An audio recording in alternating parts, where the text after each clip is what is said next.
Isang babaeng nagtangkang magpakamatay sa pamamagitan ng pagtalon sa ilog ang nasagip ng mga tauhan ng Madalag Municipal Police Station sa sitio Dagitan, Barangay Paningayan. Ayon sa ulat ng pulisya, natagpuang umiiyak at nakahiga sa ilog ang babae, isang residente ng Barangay Tigbawan, may asawa at ina ng 4. Lumabas sa paunang investigasyon na personal na problema at matinding kahirapan ang posibleng nagtulak sa kanya sa desperadong hakbang.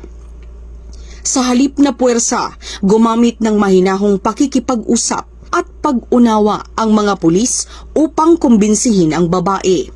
Pinangunahan ni Police Master Sergeant Edmond A. Olid at Police Staff Sergeant Cheryl N. Santillan ang halos kalahating oras na negosasyon upang mapakalma ito.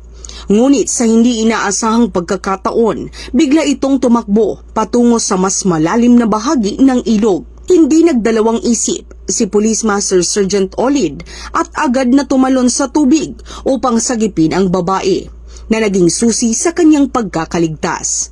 Sa kabuuan, naging matagumpay ang isinagawang rescue operation sa tulong ng mabilis at maagap na aksyon ng mga pulis. Binigyang pugay ni Acting Chief PNP Police Lieutenant General Jose Melencio C. Nartates Jr.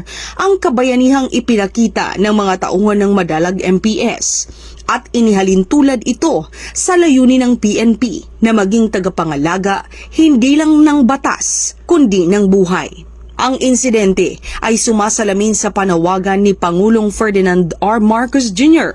para sa isang makatao at may malasakit na pamahalaan. Isang prinsipyong patuloy na isinusulong ng PNP sa lahat ng sulok ng bansa.